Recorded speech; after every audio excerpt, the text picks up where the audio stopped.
Okay, 9th का question है, gravitation chapter का। बोला गया है कि weight of an object is 294 Newton on the surface of the अर्थ। देखो, एक अर्थ है, ठीक है, अपना अर्थ है, और यहाँ पे सरफेस पे इसका एक वेट रखा है जिसको बोला गया है 294 न्यूटन। ठीक है, वेट कितना दिया, 294। अब आगे क्या बोल रहा है, what is its weight at a height of 200 kilometre from the surface of earth. From the surface of the अर्थ, यहाँ पर अगर मैंने इस वेट को रख दिया तो इसका मतलब इस ऑब्जेक्ट को मैंने रख दिया तो इसका वेट क्या होगा, और डिस्टेंस कितना दिया है, 200 किलोमीटर।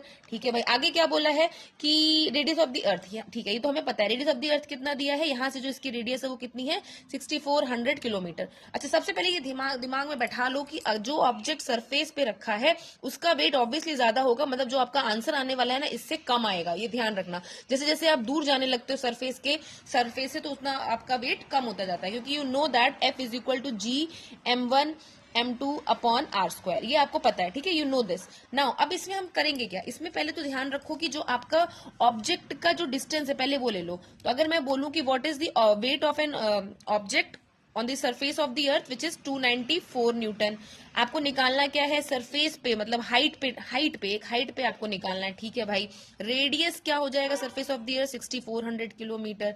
अच्छा, दूसरा रेडियस एट हाइट क्या हो जाएगा, 6600 किलोमीटर। क्यों हो जा रहा है, ये तो समझ में आ रहा है ना, 6400 प्लस 200। भाई यहां से लेके यहां तक का डिस्टेंस हम निकाल रहे हैं। कोई भी चीज हम मेजर करते हैं फिजिक्स में, ध्यान रखना, पोल से मेजर करते हैं, मतलब सॉरी सेंटर से मेजर कर रहे हैं। तो यहां से लेके यहां तक का इसका पूरा डिस्टेंस कितना हो जाएगा, 6400 और 200 किलोमीटर। अब बस हो गया काम। करना क्या है, देखो आप इस फॉर्मूले में मत डालना, लंबा पड़ जाएगा। आपको करना क्या है, weight at height upon weight at surface of the earth, on surface of the earth. ठीक है, दूसरा आपको फॉर्मूला पता है, दैट इज क्या लगा सकते हो आप, सीधे सीधे GMEM upon RH², small r ले लेते हैं, सेम GMEM अपॉन RE²। ये तो पूरा देखो कैंसिल हो गया, निकालने की जरूरत नहीं, ऊपर चला जाएगा तो क्या हो जाएगा, WH अपॉन WE, ये हो जाएगा RE² अपॉन RH²। आपको वैल्यू दी है, WH हाइट, सॉरी आपको यहाँ पे वेट दिया हुआ है किसका, अर्थ का, तो अर्थ के सरफेस पे। तो ये हो गया आपका 294 इज इक्वल टू, इसको कितना हो जाएगा, RE है तो दिस विल बिकम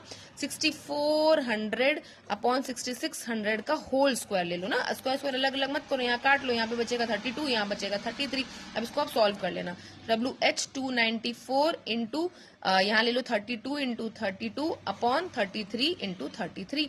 यहाँ सॉल्व करोगे आपको 110% वेट यहाँ से तो कम ही मिलेगा। अराउंड इसका आंसर जो मैंने कैलकुलेट किया वो आया 276.1 समथिंग न्यूटन आ रहा है आंसर। तो मतलब आपका वेट देखो कम हो गया। यहाँ पे कितना था, 294 न्यूटन था, जैसे ही आप ऊपर गए आपका 276। तो आप ये चीज सॉल्व करना, डोंट यूज दिस। ओके।